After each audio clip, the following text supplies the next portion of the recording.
네, 안녕하세요. 네, 해커스 리딩에서 리딩을 맡고 있는 벤저민 유라고 합니다. 오늘 이렇게 찾아와 주셔서 감사하고요. 오늘 제가 맡은 섹션은 미국 명문대 합격 전략 가이드입니다. 자, 여러분께 처음에 질문을 몇 가지 드리고 시작을 할 텐데요. 첫 번째 질문은 이것입니다. 다음 대학 입학 사정 요소 중 가장 중요한 것이 무엇일까요? 라는 건데요. 일단 흔히들 이건 무슨 함정이 있는 질문이 아닌가요? 이건 뭐 전부 다 중요한 것 같은데 장난하는 것도 아니고 당연하게 내신 성적도 중요하고 SAT 중요하고 과외 활동도 중요하고 에세이 추천서도 물론 중요합니다. 제가 근데 오늘 꼭 드리고 싶은 말씀은 뭐냐면 이 중에서 가장 중요한 요소라는 것은 바로 SAT라는 거고요. 여러분께 아직 SAT에 올인하는 전략을 취하시는 게 가장 좋다라는 걸 말씀드리고 싶습니다. 일단 미국 대학 전형은요, 여러 가지 전형들이 많이 존재하긴 하지만 일단 기본적으로 SAT 전형이다 라고 보시는 게 맞습니다. 여러분이 어떤 원서를 만들든지 간에 가장 먼저 생각해야 되는 부분은 specialty, 특기입니다. 대학은 specialty를 갖춘 학생을 원해요. 여러분이 흔히 생각하는 앞에서 보셨듯이 여러 다방면에서 골고루 잘하는 학생을 원하겠지라고 생각을 하지만 실제 현실은 한 분야에서 특출나게 뛰어난 학생들, 스페셜티를 갖고 있는 학생들을 골고루 뽑아와서 그 한 기수가 굉장히 균형 잡힌 기술을 형성하기 원하는 거지 정말 다이아몬드 형태의 모든 밸런스를 갖추고 있는 학생을 다 뽑아오려고 하는 생각이 없습니다. 대학교는 정말 잘하는 학생들을 뽑아와서 부족한 부분을 채우는 걸 일단 원하고 있어요. 그래서 대학은 스페셜티를 갖춘 학생을 원한다라는 걸 아시면 되겠고요. 그래서 여러분이 집중해야 되는 건 SAT라는 결론을 드리고 싶습니다. 수치화할 수 있는 유일한 객관적인 특기예요. 솔직히 여러분 생각하기에 운동, 예술, 미술, 과외활동, 봉사활동을 통해서 내 특기를 보여줄 수도 있지 않나라고 반박을 할 수는 있겠지만 실제로 가장 reliable한, 가장 믿을만할 수 있는, 의존할 수 있는 소스는 SAT입니다. 대학교에서 이걸 제일 많이 볼 수밖에 없겠고요. 꼭 중요한 것은 과외활동이 아니라는 거예요. 어차피 그거는 다른 부분을 통해서 했다라고만 보여주면 됩니다. 아예 안 한 거는 좀 문제가 있겠죠. 얘는 왜 공부만 하고 다른 운동은 안 했지? 얘는 왜 과외활동 아예도 안 했지? 이런 식으로 오해하진 않도록 어느 정도 했다는 걸 보여주면 되는데 이걸로 여러분이 특기를 보여줄 수는 없다라는 게 현실이라는 걸 꼭 기억해 주셨으면 합니다. 자, 그러면 오늘 이 부분에 대해서는 이제 어느 정도 오해를 해소를 했다라고 생각을 하고요. 제가 이제 점수대별로 여러분이 대학 지원을 할 때 이제 앞으로 여러분이 이제 여름방학 특강을 듣고 자녀분들이나 학생들이 일단 시험을 보게 되면 점수가 나오게 되고요. 점수가 나왔을 때 100분위 점수대를 받아보게 됩니다. 영어로는 percentile이라고 하는 점수대를 받아보게 되겠는데요. 여기에 대한 설명을 간단하게 드리고자 합니다. 일단 여러분이 대학교 입학한 사람들의 점수대 분포를 보거나 시험지에 찍혀있는 나의 점수를 봤을 때 25th percentile, 25% 100분위 또는 75th percentile, 75% 100분위를 받게 돼요.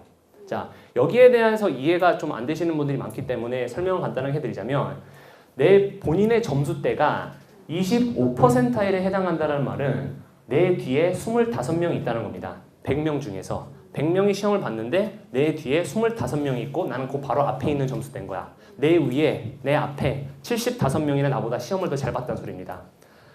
다시 말해서 본인의 점수대가 75%이라면 내 뒤에는 엄청나게 많은 학생들이 있는 거죠. 내가 상위 25% 안에 든 겁니다. 그럼 더 올라가 생각해 볼 수도 있어요. 정말 간혹 여름방학에 이제 공부를 하고 난 다음에 좋은 결과를 받는 학생들을 보면 90%일 또는 99%에서 99%를 받게 됩니다. 상위 1% 안에 본인이 든 거예요. 내 뒤에 나머지 99%의 학생들이 있는 거예요. 그게 100분의 의미예요. 그걸 이해를 하시고 앞으로 점수대별 입학 전략을 짜셔야 됩니다.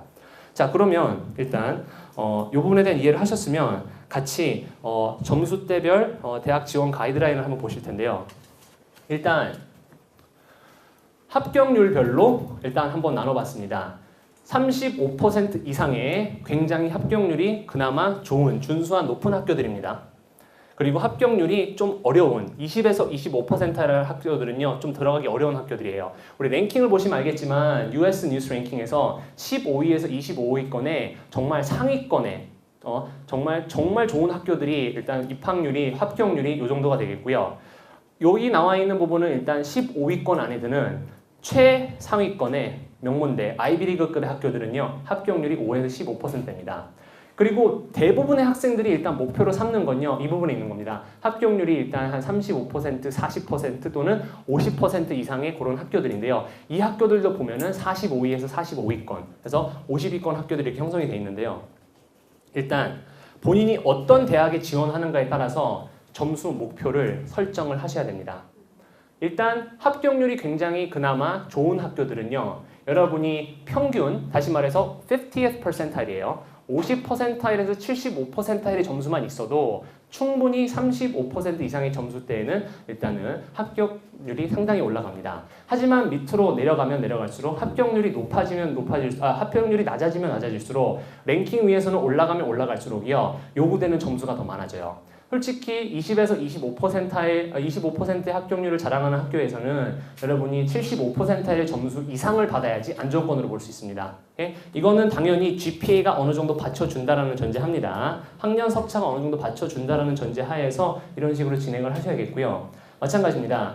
합격률이 굉장히 낮은 이러한 아이비리그급의 학교들은 아까 전에 마찬가지로 75% 이상의 점수대, 거의 99%의 점수대를 받음과 동시에 하지만 우수한 과외 활동의 이력도 충분히 갖춰놔서 굉장히 우수한 학생이구나를 보여줄 수 있어야 돼요. 하지만 SAT 점수가 항상 필요 충족 조건이 돼야 됩니다. 이게 가장 기본 조건이에요. SAT 점수가 갖춰지지 않은데 절대로 과외 활동만 보고 난 다음에 뽑는 경우는 특기생들을 제외하고는 없습니다. 오케이? 지금 특기생은 이 자리에 없다고 아까 전에 다시 한번 말씀드렸죠.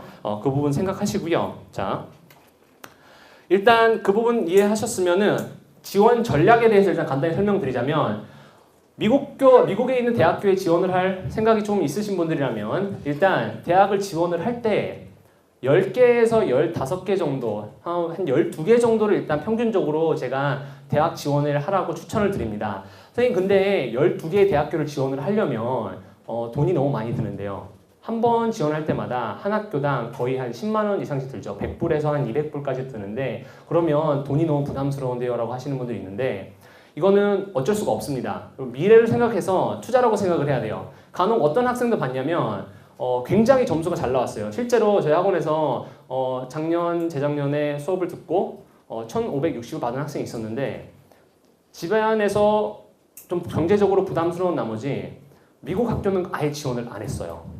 그러고 난 다음에 아시아권으로만 지원했는데 아시아권도 잘 안 됐어요. 그리고 난 다음에 결국엔 한국에 있는 대학교를 진학하게 됐는데 좀 안타깝죠. 다시 또 재수를 생각하고 있어요. 제가 그렇게 강조를 했는데 1560점대의 점수라면 거의 아이비리권의 학교를 지원했을 때 최소한 한 개는 합격할 수 있는데 다들 많이 지원을 해가지고 그 중에 한 개를 들어갈 생각을 해야 되는데 조금만 지원을 해가지고 안 될 생각을 해서 아예 지원을 안 하는 경우가 생깁니다. 굉장히 안 좋은 생각이겠죠. 여러분 지원을 할 때는요. 최소한 Reach, Match, Safety 세 가지 등급으로 나뉘어서 각 카테고리별로 3개, 4개, 5개 이상의 학교를 지원을 하는 게 맞습니다.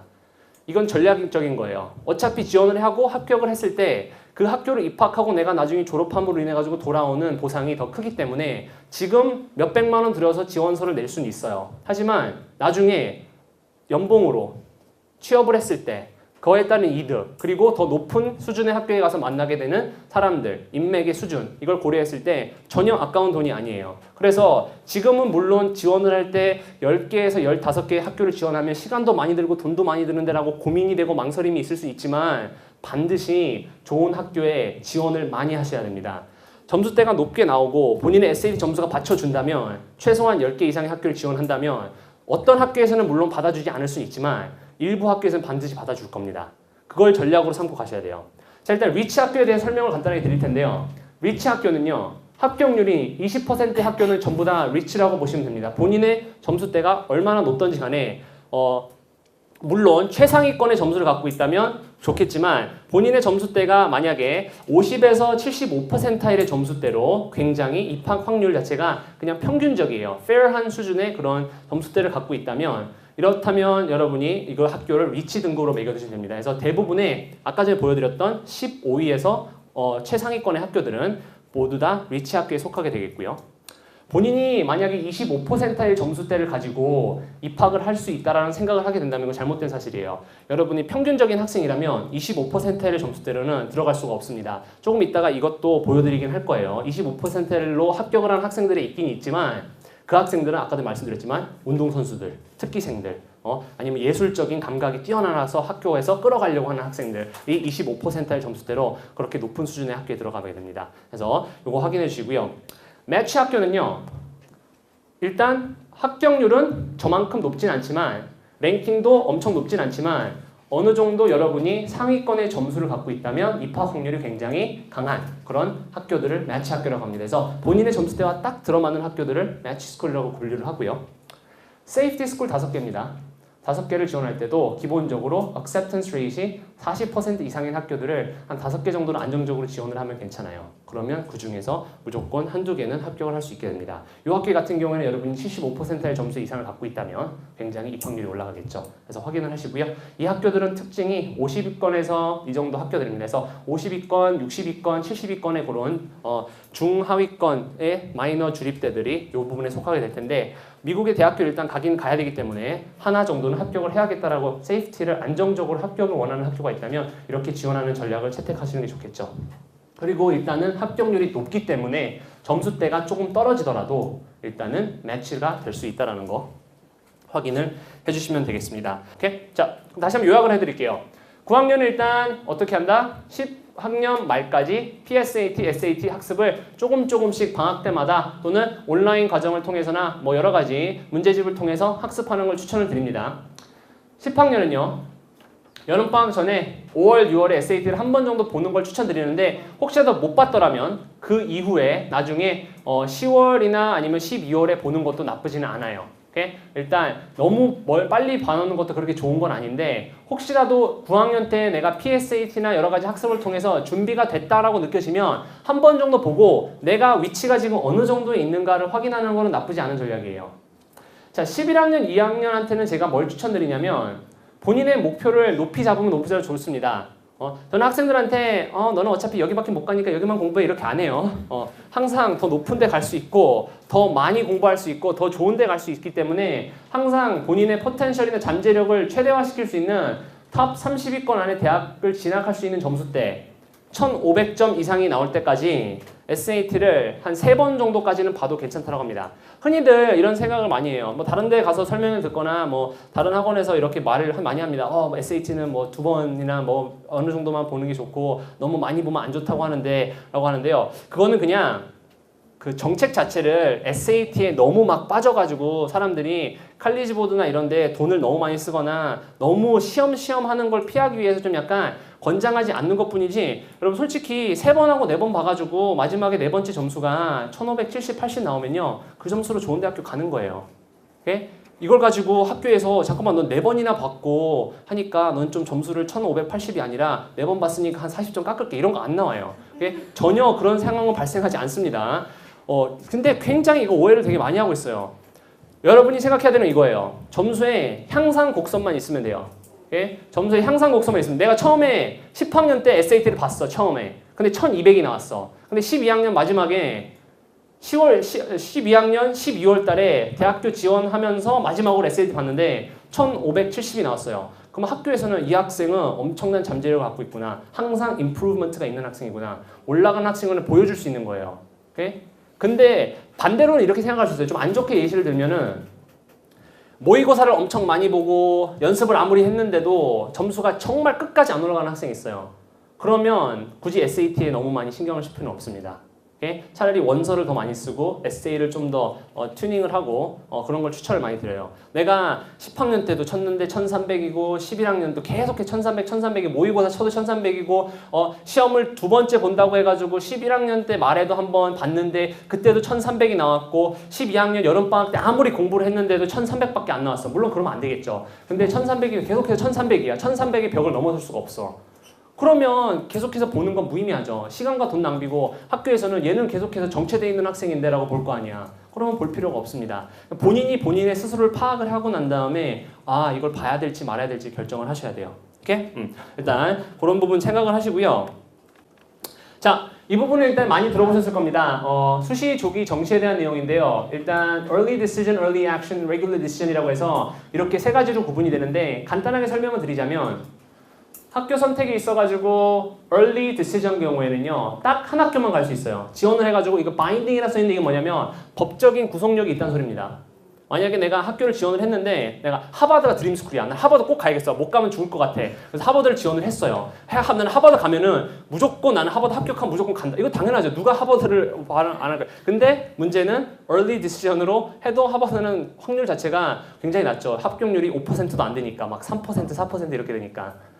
하지만 만약에 본인이 목표가 그렇게 하버드가 높지 않으면 다른 학교들이 있어요. 밑에 있는 밑에 급의 아이비 학교 또는 20위권, 30위권 학교에서도 학교 전형마다 early decision 학교가 있으니까 나는 이 학교만이라도 괜찮아. 나는 UNC 채플힐 early decision 내면 무조건 갈 거야 라는 확신이 있으면 나는 드림스쿨이 UNC 채플힐이야 아니면 보스턴 유니버시티 내 드림스쿨이야 그러면 하나만 딱 지원해가지고 갔을 때 그 학교에 나의 커밋먼트를 보여줄 수 있어요. 나는 당신 학교에 올인하겠다. 나의 열정과 마음과 나의 학교에 대한 사랑은 네가 끝이야. You are the only one 이런 느낌으로 해가지고 지원을 하게 되면 그러면 early decision으로 하셔도 되고요.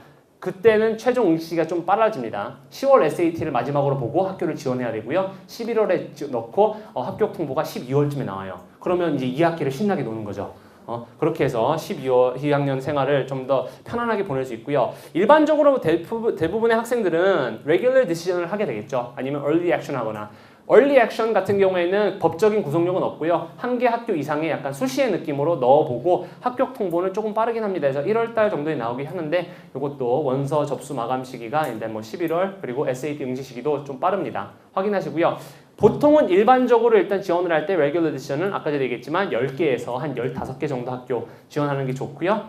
최종 응시기 1월까지도 받아줘요. 1월까지도 마지막 SAT 받아주니까 혹시라도 조금이라도 점수를 더 높여서 본인의 경쟁력을 높이고 싶다면 한번 고민해 볼 그런 부분이겠는데요.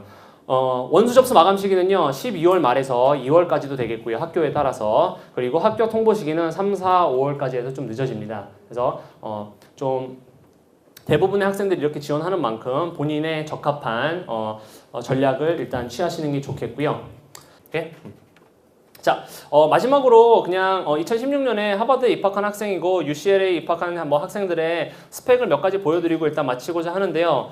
일단 뭐 하버드 입학한 학생 뭐 볼 것도 없겠죠. 뭐 이 학생을 보면 딱 보여요. 하버드 입학했는데 3.9점이고 SAT는 만점에서 10점 깎였고요. 그 다음에 뭐 수학도 만점이고 거의 만점 거의 보면은 99%의 점수대를 깔았어요. 그 다음에 AP도 당연히 5개 정도 들었고 얘는 장난이 아니네요 보니까 World History 역사부터 해서 수학부터 물리학 뭐 다 했죠. 골고루 다 했는데 어쨌든 엄청나게 12학년 수학 과목도 뭐 빡세게 채워져 있는데 뭐 솔직히 그것만 봐도 됩니다. 뭐 얘를 봤는데 뭐 varsity 테니스도 6년 했고 뭐 4년 동안에 수학 클럽 회장했고 뭐 밴드 뭐 음악 연주명 완전 장난 인간이 아니에요 보면은 정말 이거는 뭐 대학교에서 근데 정말 그래요. 하버드에 입학하는 학생들 보면 정말 인간이 아니다 싶을 정도로 정말 여러 분야에서 완벽한 학생들이 많긴 하는데 솔직히 여기에 막 하버드를 막 갈 수 있는 정도의 수준 학생들이 물론 있겠죠. 당연히 있는데 여기서 진짜 이런 것들만 보고 학교에서 하버드를 뽑아주는 게 아니에요. 얘는 이거 했으니까 뽑아준 게 아니라 결국엔 뭐 때문에 뽑아준 거냐면 이것 때문에 뽑아준 거예요.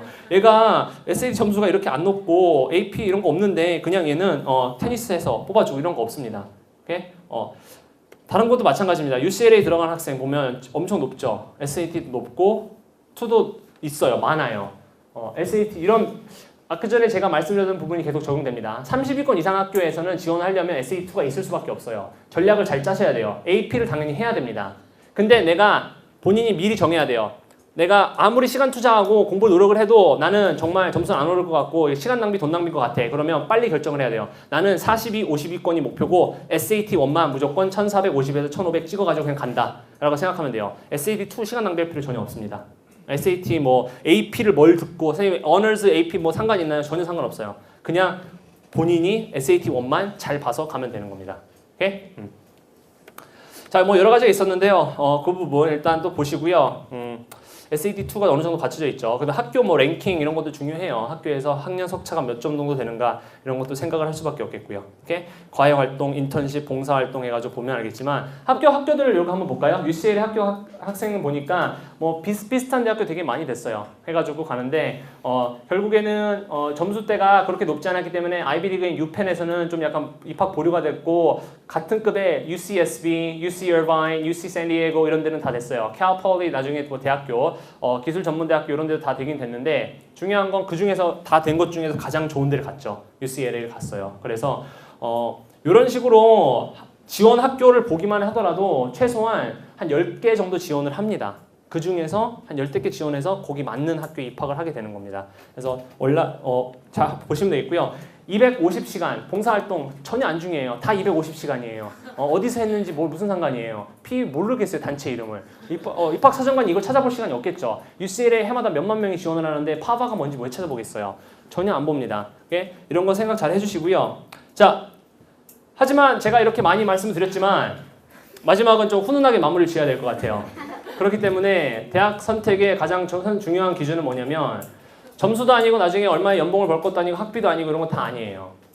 우리 아이들이나 학생들이 얼마나 나중에 대학교 가서 좋은 경험을 하고 좋은 친구들을 사귀고 좋은 인맥을 쌓고 미국에서 해외에서 얼마나 소중한 경험을 갖고 올 수 있는가가 되게 중요하다고 생각합니다. 얼마나 행복한 대학생을 하는가. 저는 대학생활이 그렇게 행복하지 않았던 것 같아요. 저는 가서 좀 나중에 중간쯤 돼서 학교 생활하는데 중간쯤 돼서 뭐 집안의 경제 사정이나 이런 것도 고민을 되게 많이 했기 때문에 쓸데없이 딴짓을 많이 하고 돌아다녔어요. 방황도 하고 그랬기 때문에 근데 별로 행복하게 살지 않았고 되게 막 살도 많이 찌고 그래가지고 그냥 그렇게 행복하진 않고 자존감도 막 떨어졌을 것 같았는데 미래에 대해 생각도 별로 안 했어요. 근데 자존감도 그렇게 높지는 않았지만 결국에는 저희 부모님이 굉장히 저를 끝까지 믿고 저를 엄청 사랑해 주셨고 하기 때문에 저는 저희 부모님한테는 정말 너무 감사하고 여러분의 자녀분들이나 아니면 학생들도 부모님한테 항상 감사하는 마음을 갖고 있을 거예요. 자존감을 계속해서 높이 유지하면서 본인의 미래를 걸어갈 수 있는 그런 학교, 그런 좋은 캠퍼스, 좋은 대학교 갔을 때 정말 다양한 경험을 할 수 있는 큰 대학교, 큰 도시에 있는 정말 다양한 사람을 만나서 사회적으로 내가 정말 미국에서 멋진 삶을 살아갈 수 있는 그런 대학교를 가는 것을 제가 여러분께 부탁드리고 같이 기원하겠습니다.